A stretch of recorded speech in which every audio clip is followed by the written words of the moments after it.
इसका विश्वास मत कीजिए सेनापति। ये असुर है कुमार।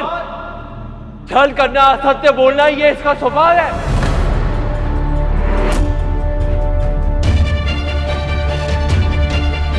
नीति के विरुद्ध निर्णय मत लीजिए देव सेनापति। मैं तो आपका शरणागत हूँ और शरणागत का प्राण बचाना तो आपका धर्म है।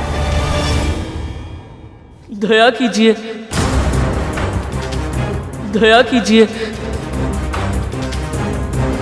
शरण में आए हुए का वध कैसे करूं? पर दुष्ट असुर को तो जीवित भी नहीं छोड़ सकता। कैसी दुविधा है ये?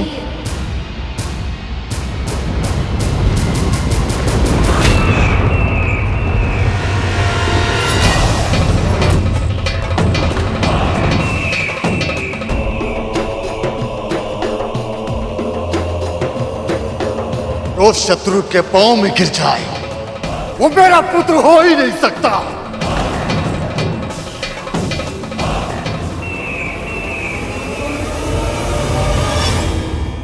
तारकासुर स्वयं यहाँ आ गया। प्रतीत होता है क्रोध में स्वयं अपने पुत्र का अंत कर देगा। इस कार्तिकेय का अंत करने के लिए यही उत्तम अवसर है।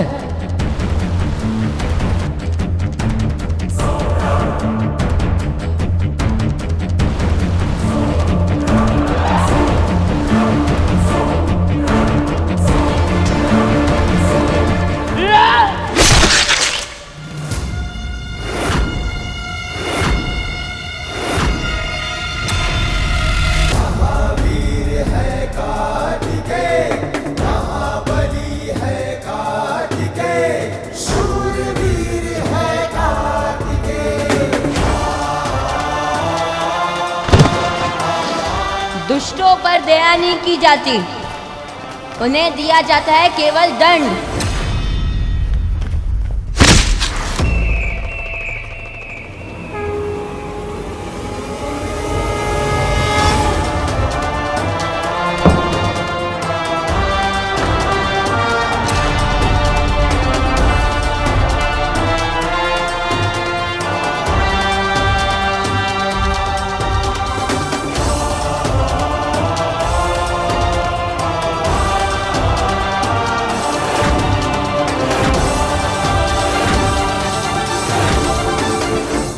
महादेव,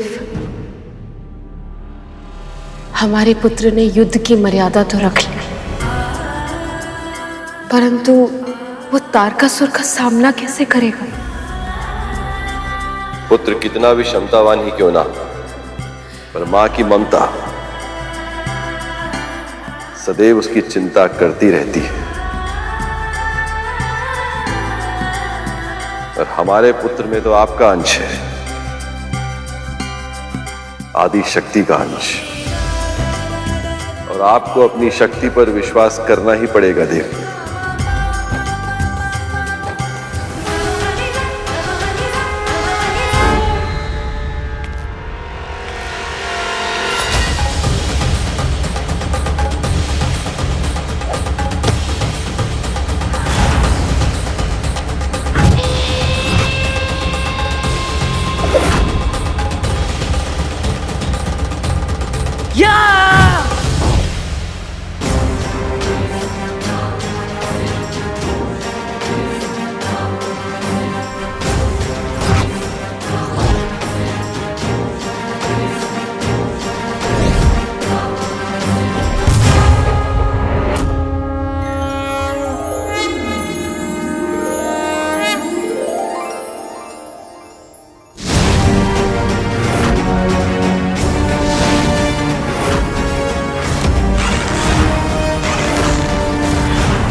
अद्भुत, विलक्षण।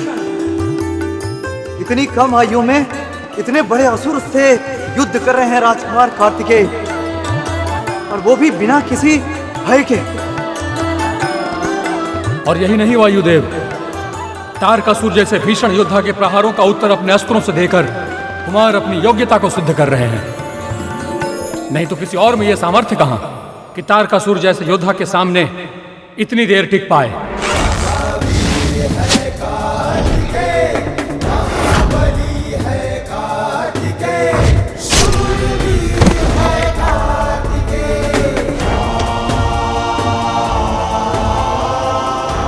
मैंने सुना था असुर शत्रु के सामने घुटने नहीं टेकते। क्या तुम असुर भी ऐसा ही मानते हो क्या तारकासुर? हम असुर मानते हैं कि शत्रु को योग्यता सिद्ध करने के लिए पर्याप्त अवसर देना चाहिए।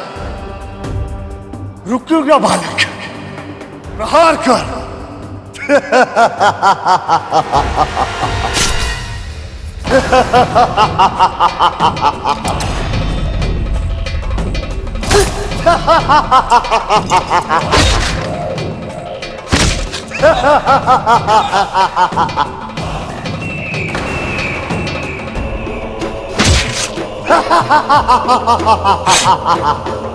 तू मेरा कुछ नहीं बिगाड़ सकता बालक, क्योंकि मेरे प्राण तेरी मां के चरण कमलों में है। मुझे मारना चाहता है तो जा, पहले उन्हें काट।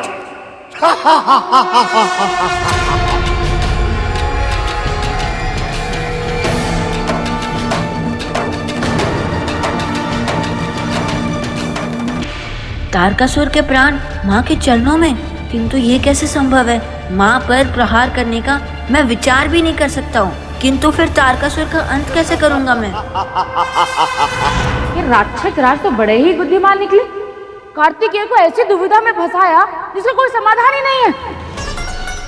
नहीं, अब देखिए कि कोई भी पुत्र अपनी माँ से क्रोधित हो सकता है, घर छोड़कर जा सकता है, पर अपनी माता के चरण काटना ये तो असंभव ही। इसे बुद्धिमानी नहीं, इसे धूर्तता कहते हैं दीदी।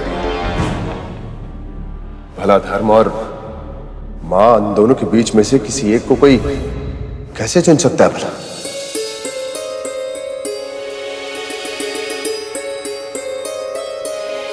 पर चुनना तो पड़ा ही होगा ना, क्योंकि यदि तारकासुर नहीं हारता तो संसार कैसे बच पाता?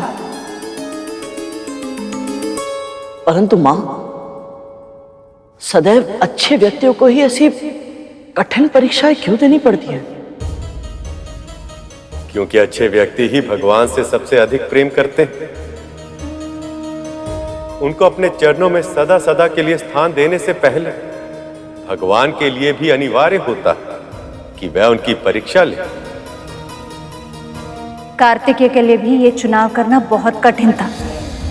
या तो उसे अपने कर्तव्य को चुनना पड़ता जिसके लिए उसका जन्म हुआ था, या तो अपने माँ को जो उनके अस्तित्व का आधार थी। इतने छोटे से बालक के लिए इससे बड़ी परीक्षा क्या हो सकती है? परीक्षा जब पहेली बनकर चुभने लगे तो उसका समाधान ढूंढना आवश्यक हो जाता है। वाराणसी के एक सेठ ने अपनी मां के नाम पर एक भव्य मंदिर का निर्माण करवाया। उस मातृभक्त ने मंदिर में प्राण प्रतिष्ठा के बाद कहा कि हे मां, मैंने तुम्हारे नाम को शताब्दियों तक अमर कर दिया, मैंने तुम्हारा ऋण चुका दिया। उसके ये कहते मंदिर का एक बड़ा भाग छत के साथ ढह गया। जानते हो क्यों? क्योंकि मां का ऋण कभी चुकाया नहीं जा सकता। इस संसार में बड़ी से बड़ी तपस्या कर भगवान को तो पाया जा सकता है प्रभु, परंतु मां के ऋण से मुक्ति नहीं पाई जा सकती। कि मां तो वो है जो प्रसव के समय हंसते हंसते मृत्यु के मुंह में जाकर अपने संतान को जन्म देती है। उसके पालन पोषण के लिए मां अपना अस्तित्व भी भुला देती है। रात रात भर जागकर अपनी संतान को सुलाती है माँ, और उसे खिलाए बिना एक निवाला भी स्वयं नहीं खाती। अपनी संतान के लिए अपना पूरा जीवन समर्पित कर देती है माँ। ऐसी होती है माँ।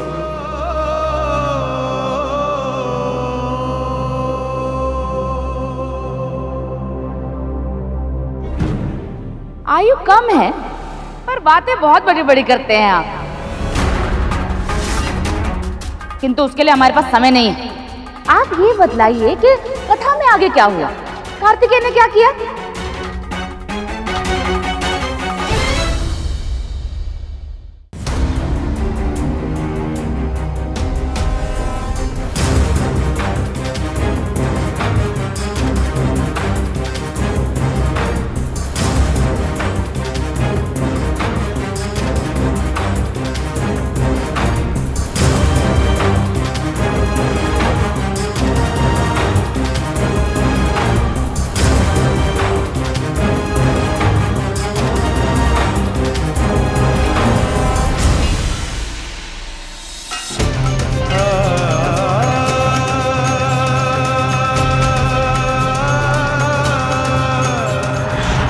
मैं तुम्हें आत्मिक ज्ञान से अवगत कराऊंगा।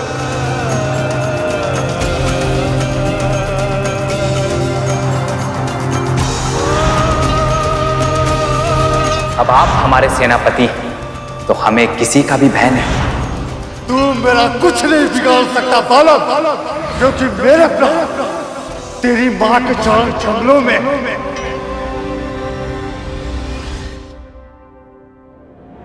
सभी ने कितनी आशाओं से ये उत्तरदायित्व सौंपा था मुझे।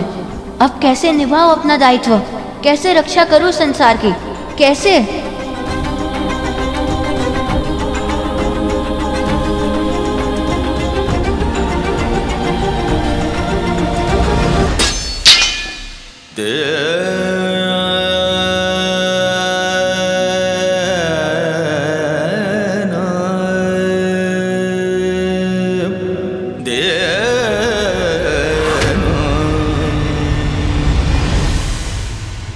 जो सारे संसार को असंभव लगता था, उसे संभव बना दिया मैंने।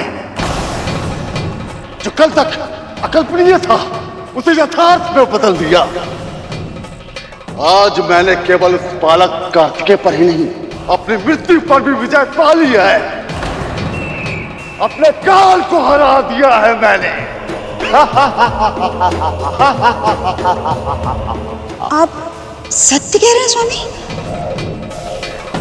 विश्वास नहीं हो रहा? कल सुबह अपनी आंखों से देख लेना। कल ना ये देवता यहां दिखाई देंगे और ना ही कार्तिकेय। वो कितना भी वीर क्यों ना हो, पर अपनी मां के चरण कमल काटने की शक्ति उस पुत्र में नहीं है, किसी पुत्र में नहीं होती।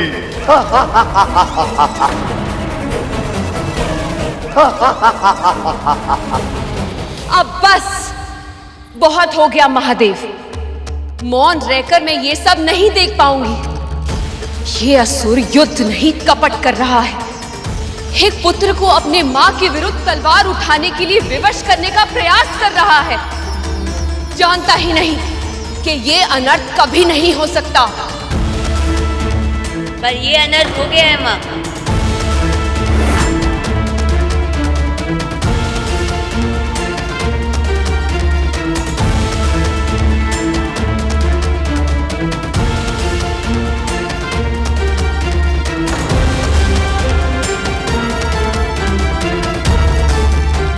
क्या कहना चाहते हो पुत्र?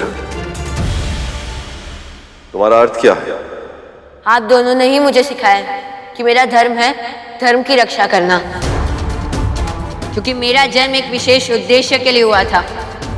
वही मेरा लक्ष्य है, वही मेरी नियति।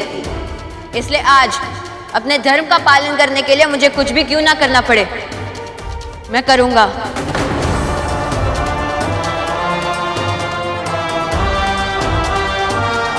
क्षमा कर दीजिए मां, मैं विवश हूं।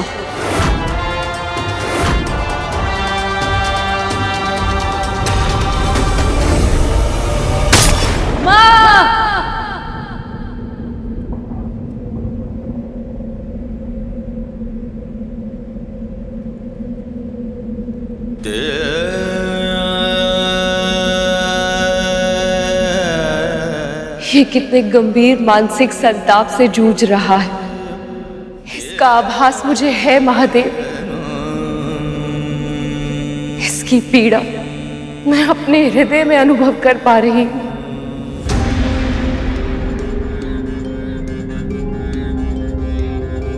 जानती हैं देवी, इससे क्या सिद्ध होता है?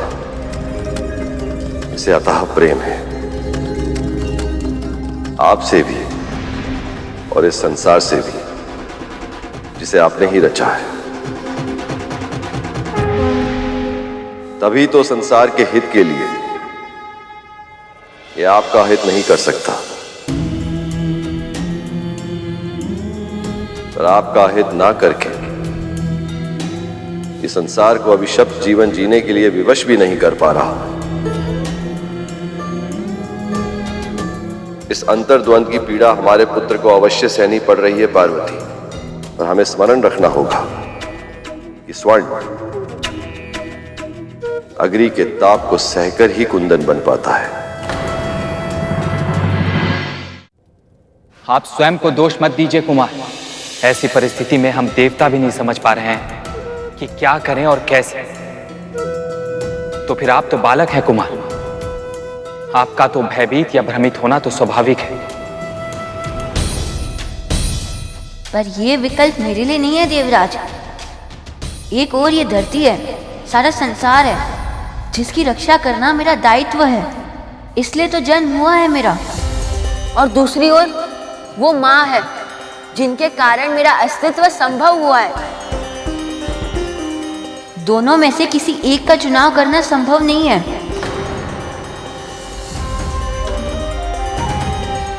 अवश्य ही कोई और उपाय होगा, पर ऐसा कैसे हो सकता है कि उस असुर ने मेरी माँ के चरणों में अपने प्राण रखे हो और माँ को पता तक ना चला हो। ये तो मुझे भी विचित्र लग रहा है कुमार। क्या ये संभव है कि ये असुरों की कोई नई चाल हो? अवश्य ही वो असत्य बोलकर हम सबको भ्रमित कर रहा है। या तो फिर ये भी तो संभव है कि उसने कहा तो सत्य ही हो, पर उसके सत्य का अर्थ कुछ और हो।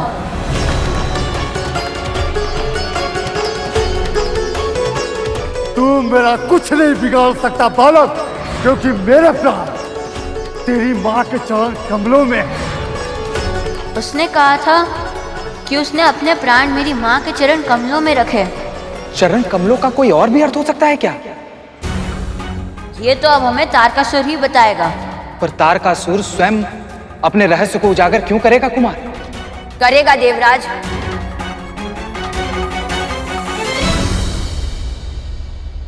हम उचित कुंजी लगाएंगे तो अपने रहस्य का ताला अवश्य खुलेगा, पर उसके लिए जैसा मैं कहूं आपको वही करना होगा।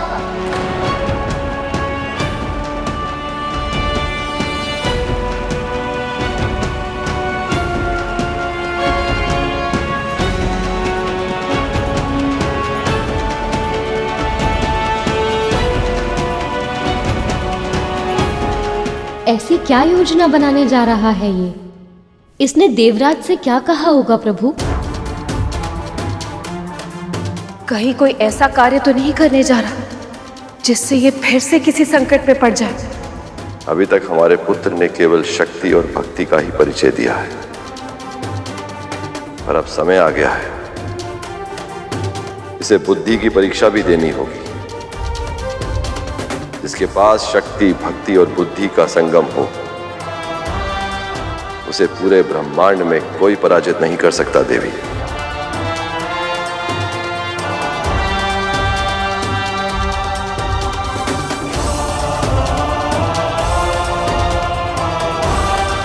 अब मैं शीघ्र ही उस तारकासुर के वध का रहस्य पता लगा के उसके प्राण हर लूंगा।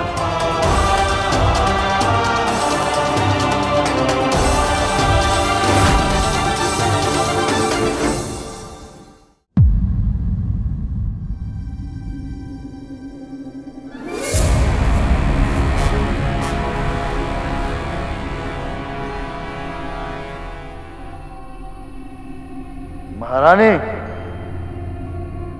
महारानी,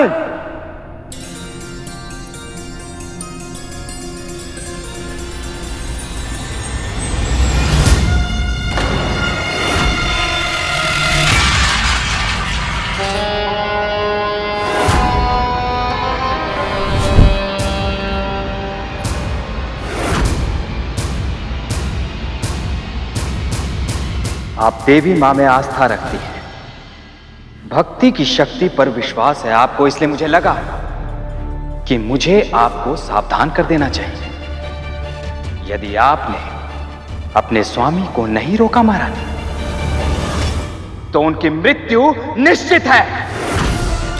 असुर राज ने बालक कार्तिकेय की क्षमताओं को कम आंकने की भूल की है। सर्वज्ञाता महादेव शिव शंकर का पुत्र है, वो उन शक्तियों का पुत्र है जो कभी दुर्बल पड़ ही नहीं सकता। इसलिए हो सके तो आप अपने पति को रोकिए, समझाइए, उनकी रक्षा करने का प्रयास कीजिए, अन्यथा उनके प्राण जिन चरण कमलों में है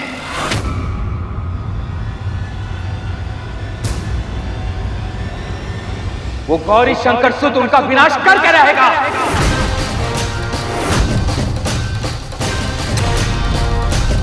देवराजेंद्र,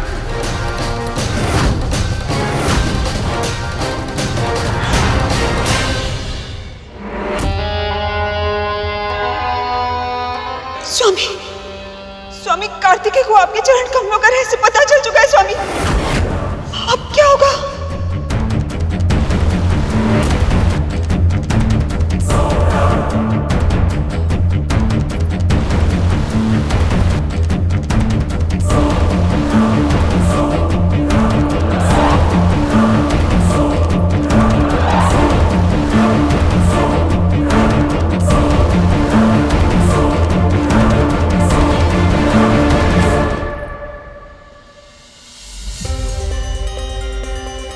यह तो सुरक्षित है, व्यर्थ में ही मैं चिंतित हो रहा था।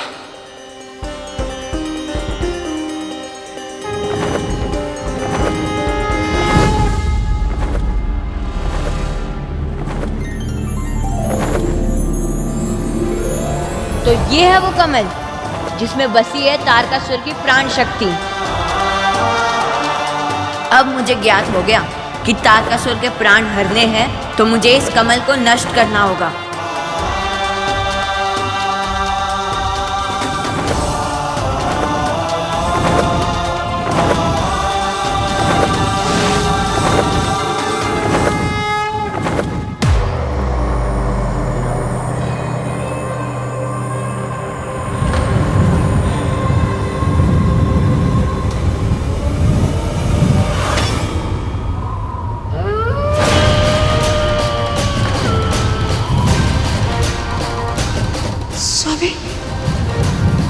इतने सारे अपशकुन एक साथ, अवश्य ये किसी अनिष्ट का संकेत है स्वामी।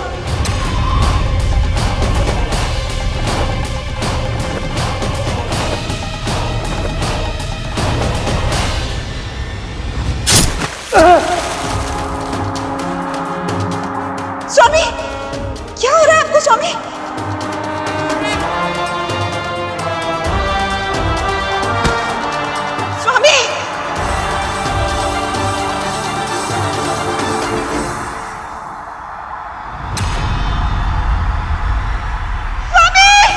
देवी पार्वती के चरण कमल नष्ट होते ही तारकासुर की कवच शक्ति का अंत हो गया।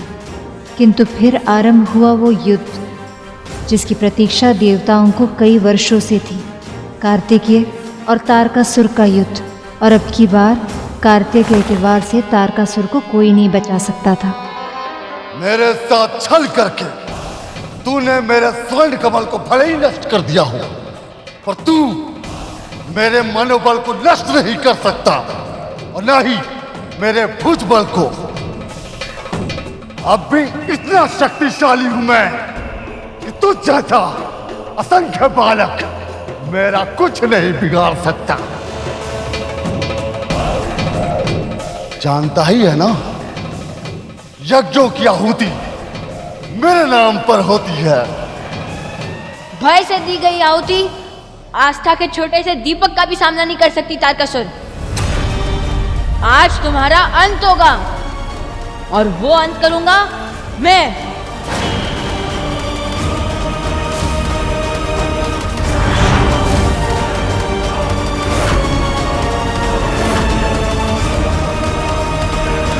धर्म और अधर्म के युद्ध में सभी दिव्य शक्तियों को धर्म का साथ तो देना ही था। और भगवान भी अपने आप को इस संघर्ष से जुड़ने से रोक नहीं पाए।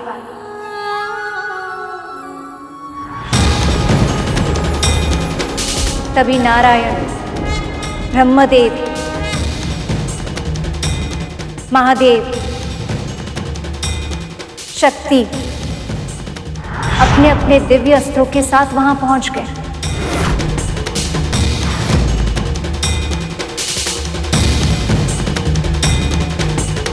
वो बहुत ही अद्भुत दृश्य था। ऐसा लग रहा था कि कार्तिकेय में उन सब की शक्ति प्रवाहित हो रही है।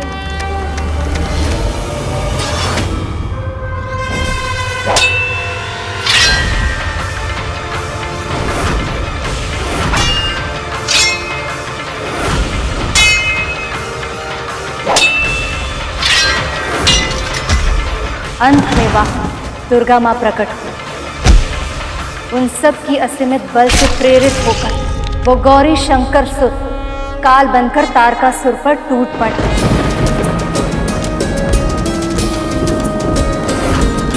दुर्गमा दुर्गमा लोका दुर्गमात्म स्वरूपिणी, दुर्गमार्ग प्रदा दुर्गम विद्या दुर्गमाश्रिता, दुर्गम ज्ञान संस्थाना दुर्गम ध्यान भासिनी, दुर्गमोहा दुर्गमदा दुर्गमार्ग स्वरूपिणी, दुर्गमासुर सहंत्री दुर्गमायुधधारिणी, दुर्गो भविष्यति न संशयः।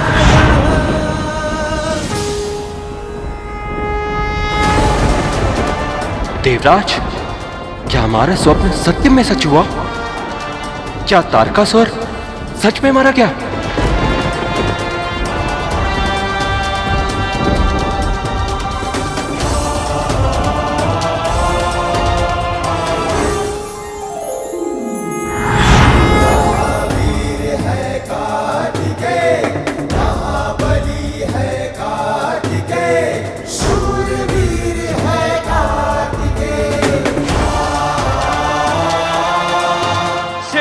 कार्तिकेय की जय, शिव पुत्र कार्तिकेय की जय, शिव पुत्र कार्तिकेय की जय, शिव पुत्र कार्तिकेय की जय, शिव पुत्र कार्तिकेय की जय, शिव पुत्र कार्तिकेय की जय।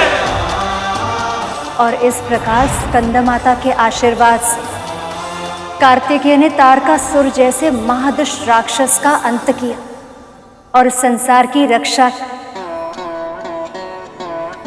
उसके बाद देवी पार्वती ने गणेश को जन्म दिया। नवरात्रि के 5वें दिन हम इन्हीं देवी की पूजा करते हैं। आइए आरती करके हम स्कंदमाता की पूजा संपन्न करते हैं।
कितने समय तक पूजा करेंगे ये सब? कथा तक तो फिर भी ठीक था, पर अब तो कार्तिकेय के छोटे भैया के वाहन मूसक देव हमारे उधर में अशांति फैला रहे हैं। अब तो अति ही हो गई। इनकी पूजा का कार्यक्रम तो न जाने कब तक चले। हम जाकर पेट पूजा करते हैं।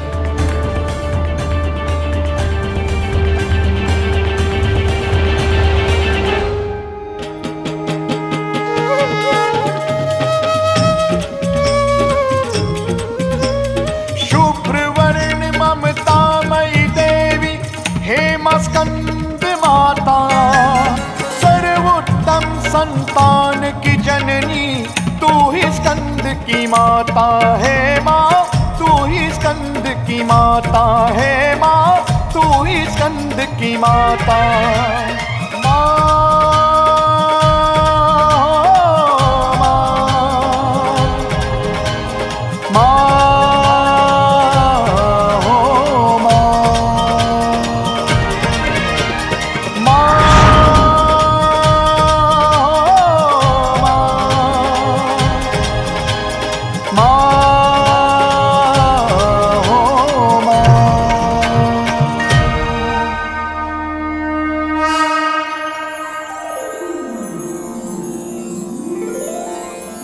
मैं आप सबकी पूजा से बहुत प्रसन्न हूं। गरुड़, तुम अपनी मां की इच्छा अवश्य पूरी करोगे। भविष्य में जब भी एक आदर्श पुत्र का नाम लिया जाएगा, तुम्हारा ही उदाहरण दिया जाएगा। आप सबकी मनोकामनाएं भी अवश्य पूरी होंगी। मेरा आशीर्वाद आपके साथ है।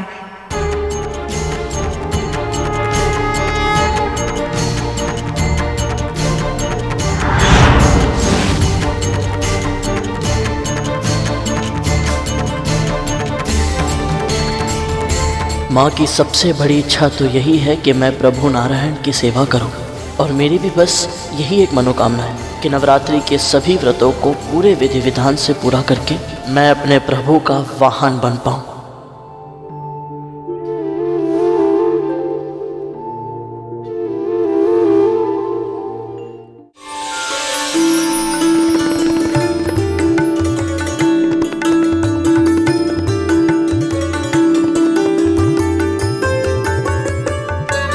बहन, आपके मुख पर मुस्कुराहट देखकर मुझे तो बहुत प्रसन्नता हो रही है। कल स्कंद माता की कथा सुनकर ऐसा लगा जैसे परिस्थिति कितनी भी विपरीत क्यों ना हो, एक माता और उसके पुत्र के बीच विशेष संबंध सूत्र कभी नहीं टूटता। न जाने क्यों हमें ऐसा विश्वास होने लगा है बहन कि हमें हमारा पुत्र अवश्य मिलेगा। आपके मन में इस व्रत के प्रभाव से आस्था जगी, बहुत अच्छी बात है। अब आप बिल्कुल भी चिंता मत कीजिए, बस पूरी भक्ति से प्रार्थना कीजिए। माँ आपकी प्रार्थना को अनसुना नहीं करेंगे।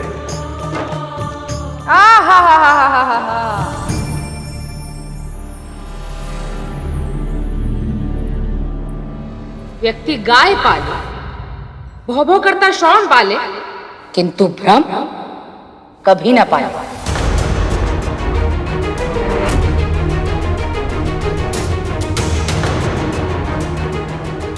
2-4 दिन व्रत क्या रखेंगे? आप खुद को बहुत बड़ी तपस्विनी समझने लगे हैं। ये मत भूलिए कि एक साधारण स्त्री है आप। अपने पुत्र को तो संभाल नहीं पाए और चली है विश्वास करने कि माता रानी सारे जगत को छोड़कर अपनी कृपा केवल आप पर बरसाएंगे। अब भाई ये तो अति ही हो गई। दीदी अब बस भी कीजिए ना, आप इतना कड़वा काहे बोल रही हैं आप? हम तो केवल सच बोल रहे हैं।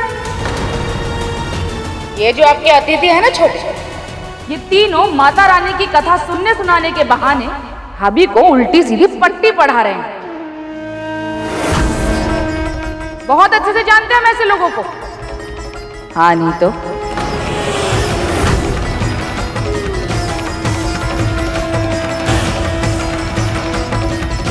क्या कहा आपने?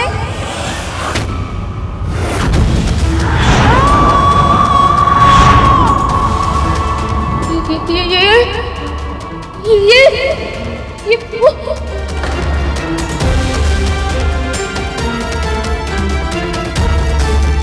क्या मैंने अभी अभी माता को देखा या मेरा कोई भ्रम था? स्त्रियों का इस समाज में सहज जीवन जी पाना पहले से कठिन है,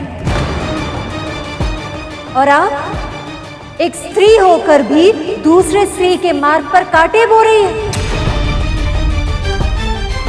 आपको तो इन्हें मानसिक शांति देनी चाहिए, किंतु आप इन्हें मानसिक संताप दे रही हैं। नहीं नहीं, ऐसी कोई बात नहीं है। छोड़िए ना, छोड़िए। आगे बढ़ते हैं, है ना?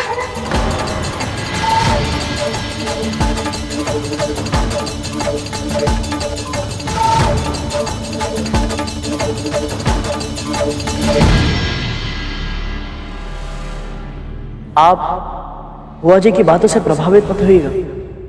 माँ भगवती आपकी प्रार्थना अवश्य पूरी करेंगे।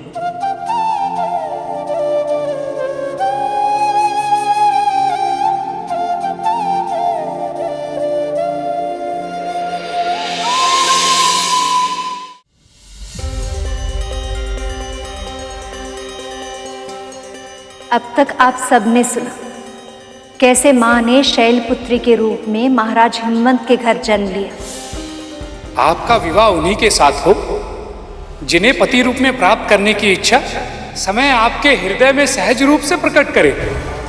उसके बाद ब्रह्मचारिणी के रूप में तप करके महादेव को पति के रूप में प्राप्त किया।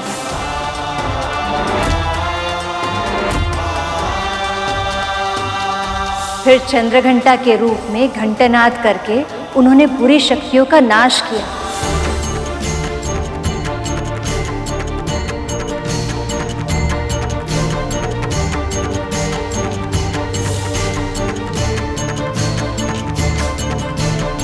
और फिर इस संसार का और अपने पति के घर को सुंदर और स्वच्छ बनाया। कुष्मांडा के रूप में उन्होंने सिद्ध किया कि वो इस संसार की प्राण शक्ति है।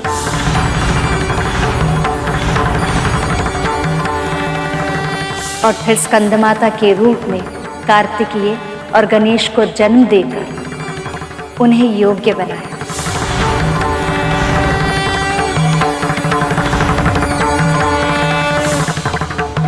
माँ के अब तक के सारे अवतारों में हर स्त्री की तरह उनकी प्राथमिकता थी उनके पति, घर और उनकी संतानें। किंतु एक स्त्री का अस्तित्व केवल घर के 4 दीवारों के भीतर नहीं होना चाहिए। अपने घर संसार के साथ साथ एक स्त्री समाज, संसार और जन कल्याण के लिए बहुत कुछ करने के लिए सक्षम है।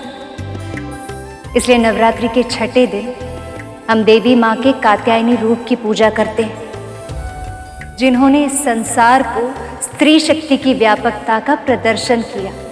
माँ का ये रूप कैसे उजागर हुआ था माँ? इसका कारण एक राक्षस था सुपन, जिसका अंत केवल और केवल मां ही कर सकती थी। उस राक्षस का नाम था महिषासुर। महिषासुर? वो कौन थे भैया जी? उनकी कहानी भी सुनी ना मां भगवती की कृपा से। रंभ और क्रम नाम के 2 राक्षस भाइयों ने देवताओं से भी अधिक बल और सामर्थ्य अर्जित करने के लिए बहुत कठिन तपस्या की थी। ओम नमः शिवाय, ओम नमः शिवाय, ओम ब्रह्मदेवाय नमः, ओम ब्रह्मदेवाय नमः। रंभ की तपस्या से प्रसन्न होकर महादेव ने उसे एक वरदान दिया कि उसे एक महाशक्तिशाली पुत्र प्राप्त होगा, जो अपने भीषण तपस्या से अमरता के समान अद्भुत वरदान प्राप्त करे। तथास्तु। ये सुनकर रंभ तो प्रसन्न हो गया, किंतु देवराज इंद्र और अन्य सभी देवता चिंता में डूब गए।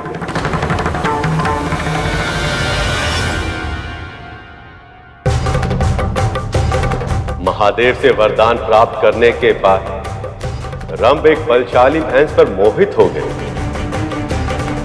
और उस महिषी के साथ संगम से उसे एक बलिष्ठ पुत्र प्राप्त हुआ, जिसका नाम रखा गया महिषासुर। महिषासुर, महिषासुर।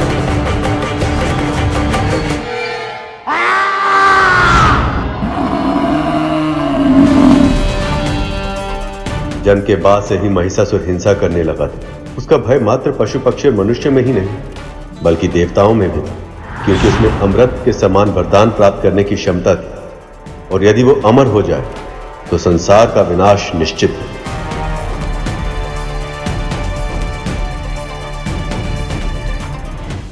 महिषी के साथ संगम से उसे एक बलिष्ठ पुत्र प्राप्त हुआ, जिसका नाम रखा गया महिषासुर।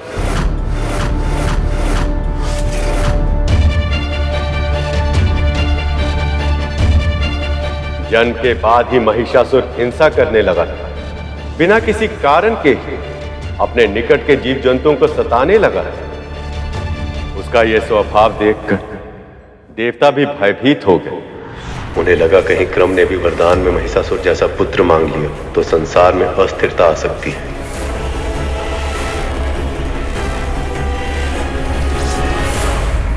और उन्होंने क्रम की तपस्या को भंग करने का निश्चय किया।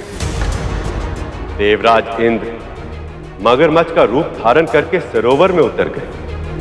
जहां क्रम अपनी तपस्या में लीन थी, उस मगरमच्छ के प्रभाव से क्रम की तपस्या भंग हो गई और फिर उन दोनों में युद्ध हुआ, जिस युद्ध में देवराज इंद्र ने क्रम का वध कर दिया।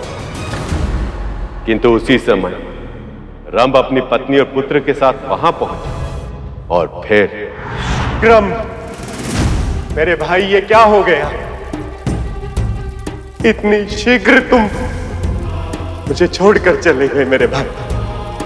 अभी तो हमें इस सृष्टि पर मिलकर राज करना था मेरे भाई। अब जब तुम ही नहीं रहे तो इस सृष्टि का क्या लाभ?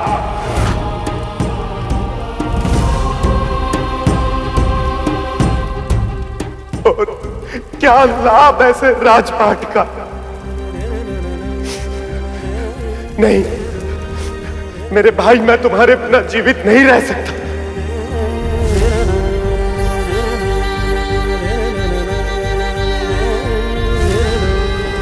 आ रहा हूं मैं।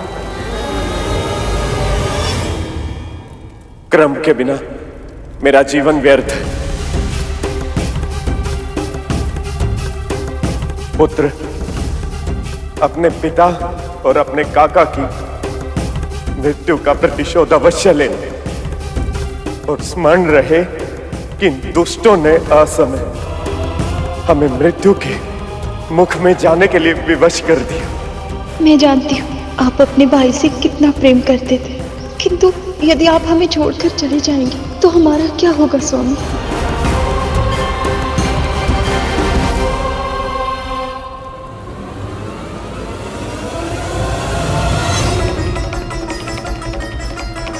स्वामी, स्वामी! नहीं,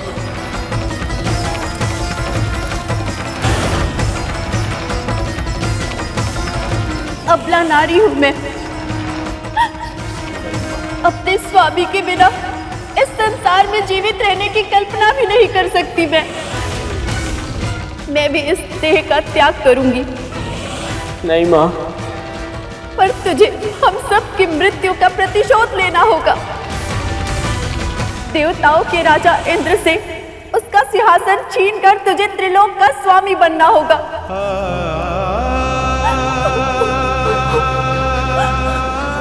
नहीं,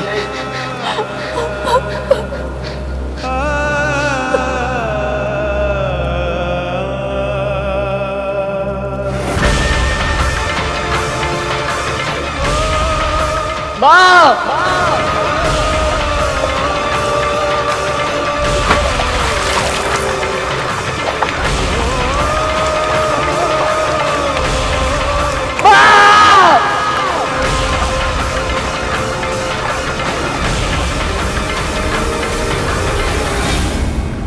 इन देवताओं के छल और धृष्टता के कारण असुरों ने ऐसे ही प्राण गंवाए हैं, किंतु मैं अब असुरों के साथ और अहित नहीं होने दूंगा। मैं स्वयं महिषासुर का मार्गदर्शन करूंगा। पिताजी! अपनी आंखों के सामने उस बालक ने अपने काका, पिता और मां को साथ छोड़कर यमलोक जाते हुए देखा।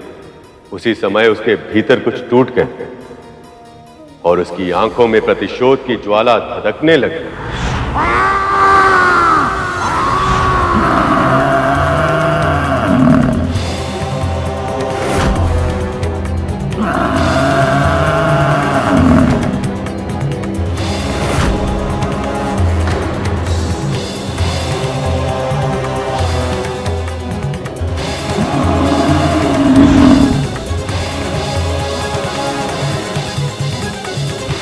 असुरों के गुरु शुक्राचार्य को उस बालक की असीमित शक्ति का आभास पहले से ही हो गया था।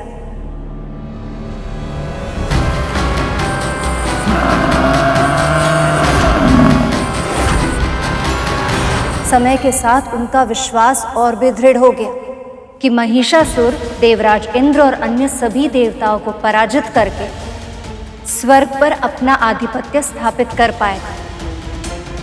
रंभ का पुत्र होने के कारण महिषासुर को जन्म से पहले ही महादेव का वरदान मिल गया था कि यदि वो सच्चे हृदय से तपस्या करेगा तो उसे अमृतत्व के समान शक्तिशाली वरदान मिलेगा। इसलिए गुरु शुक्राचार्य ने उसे ब्रह्मदेव की तपस्या करके उसके नियत अर्थात वरदान की वो असीमित शक्ति प्राप्त करने का आदेश दिया। ओम ब्रह्मदेवाय नमः। ओम ब्रह्मदेवाय नमः। ओम ब्रह्मदेवाय नमः। ओम ब्रह्मदेवाय नमः। ओम ब्रह्मदेवाय नमः। ओम ब्रह्मदेवाय नमः। ओम ब्रह्मदेवाय नमः।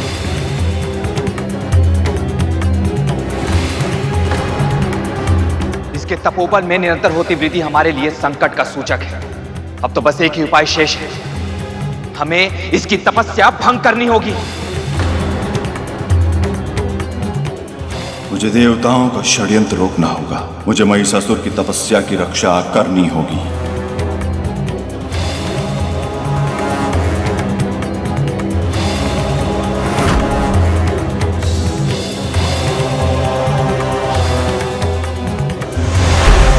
ओम ब्रह्मदेवाय नमः। ओम ब्रह्मदेवाय नमः।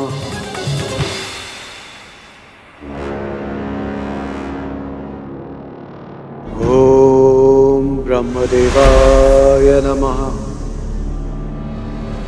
वरुण देव,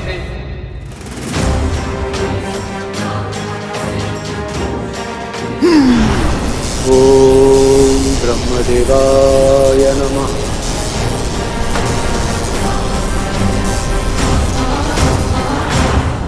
ओम ब्रह्मदेवाय नमः। अग्निदेव,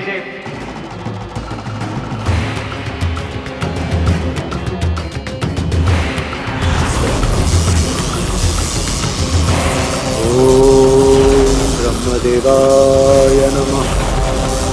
ओम ब्रह्मदेवाय नमः।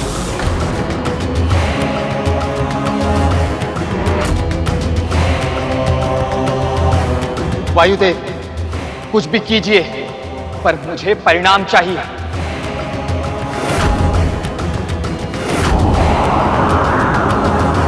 ओम ब्रह्मदेवाय नमः। ओम ब्रह्मदेवाय नमः।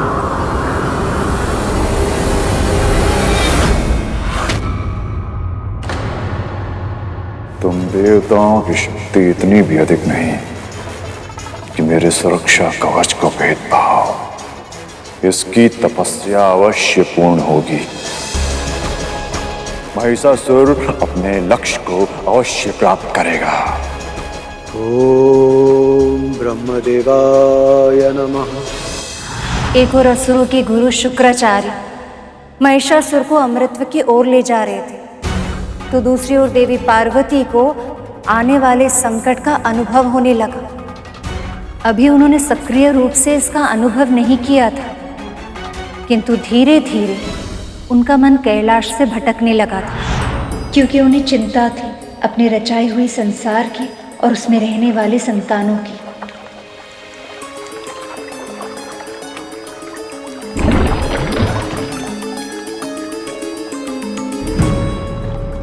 माँ, ये देखिए मैं आपके लिए क्या लाया हूँ माँ।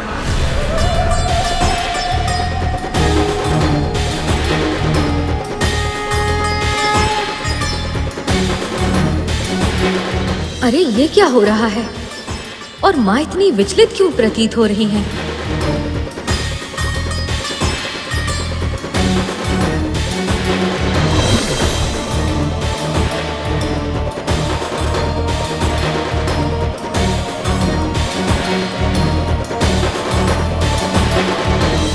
अवश्य ही माँ किसी बड़ी चिंता में है।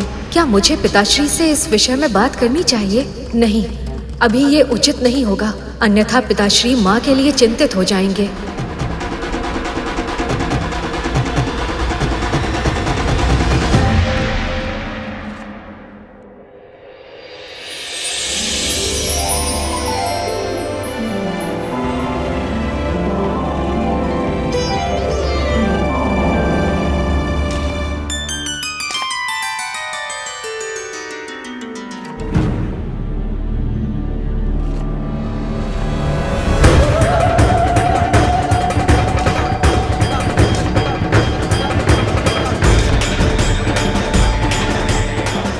नंदी जी, माँ के हाथ में तो चाकू है, लेकिन इनकी परछाई में ये इतनी बड़ी तलवार कैसे दिखाई दे रही है?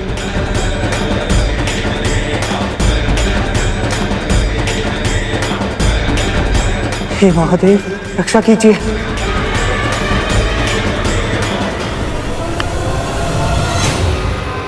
क्या हुआ? गणेश जी, माँ की छाया।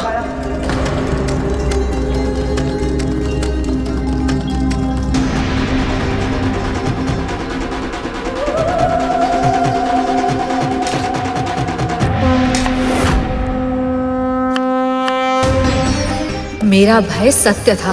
माँ अवश्य ही किसी चिंता में है, किंतु प्रतीत होता है उन्हें स्वयं उनकी इस अवस्था का आभास नहीं।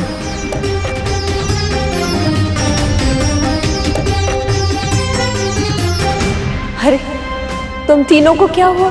अभी भोजन बनने में समय शेष है।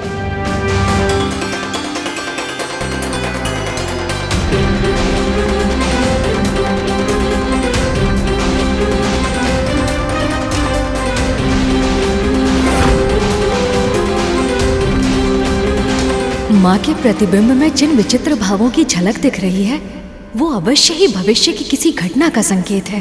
पर किस घटना का और क्या कारण हो सकता है इसका?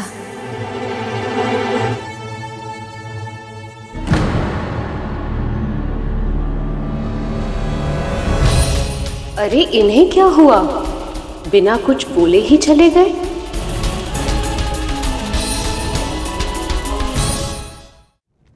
महादेव, महादेव, सहायता महादेव। महादेव, महादेव, हम सब प्रयास के बाद भी महिषासुर की तपस्या भंग नहीं कर पाए। यदि उसकी तपस्या पूरी हो गई और उसे अमृत का वरदान मिल गया, तो संसार को नष्ट होने में अधिक समय नहीं लगेगा प्रभु। जो संसार मेरी संतानों की क्रीड़ा भूमि है, उसे नष्ट नहीं होने दूंगी मैं।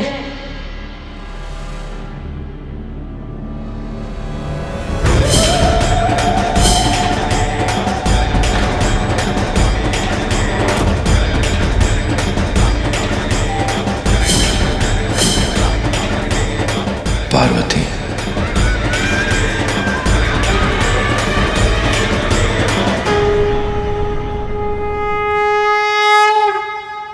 शांत हो जाइए आप सब।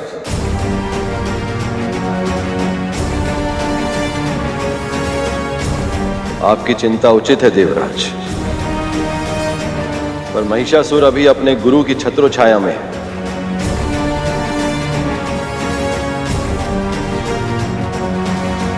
और गुरु का मान हमें रखना ही होगा। पर संकट सामने है, ये जानते हुए भी शांत रहना और उसकी प्रतीक्षा करना, ये उचित नहीं है महादेव। हमें महिषासुर को अमर और अपराजय होने से रोकना होगा।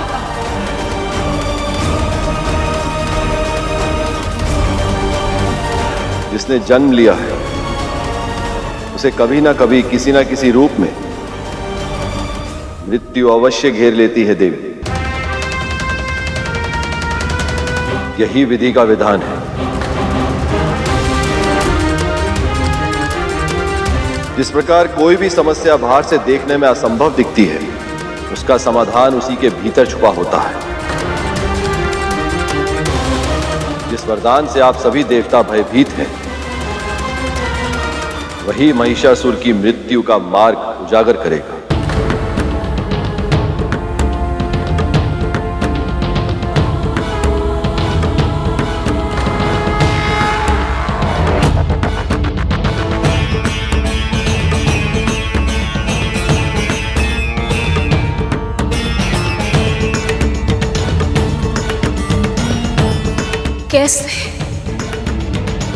कैसे महादेव?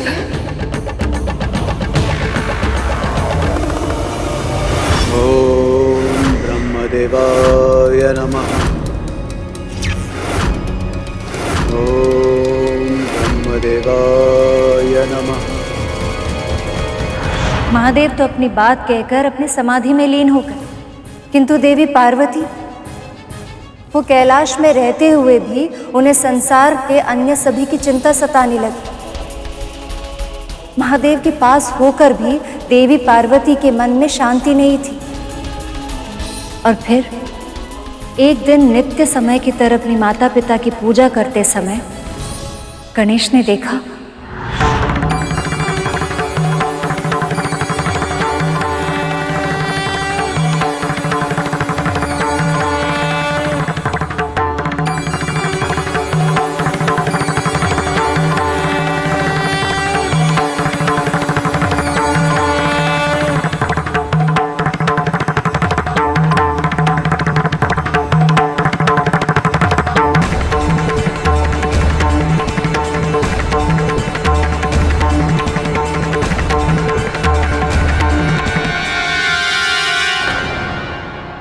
अरे ये क्या, माँ कहाँ चली गई?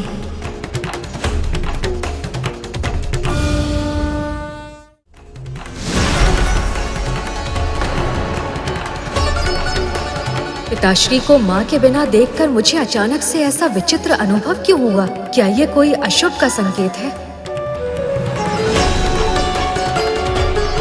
गणेश, क्या हुआ पुत्र? प्रतिदिन जो पूजा समाप्त बाद में होती थी और मोदक की कल्पना में तुम्हारा मुख पहले ही खिल जाता था, पर आज मोदक के लिए तुमने मां के सामने हाथ नहीं बढ़ाया।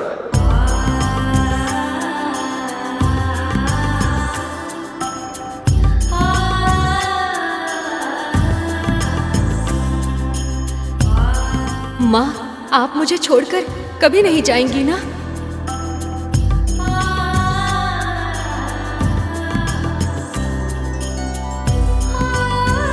तुम्हारी मां के प्राण बसते हैं तुम में, भला वो तुम्हें छोड़कर कहां जाएंगे? मैं जानता हूँ पिताश्री, पर फिर भी आज यही बात माँ के मुख से सुनने का मन कर रहा है। कहिए ना माँ, मुझे छोड़कर कहीं नहीं जाएंगी ना आप? कभी नहीं ना?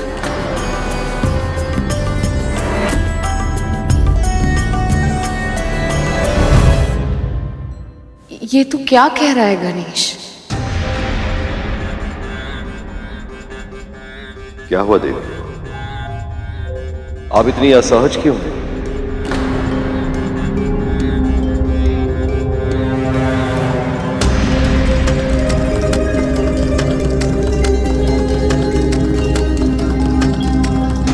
माँ। गणेश, चिंतित ना हो पुत्र, मैं तुम्हारी माता से बात करता हूँ।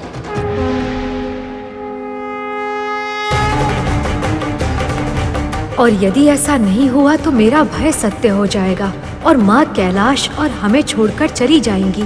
और इस बार पिताश्री माँ से विरह सह नहीं पाएंगे, कहीं संसार को विनाश का मुख न देखना पड़ जाए।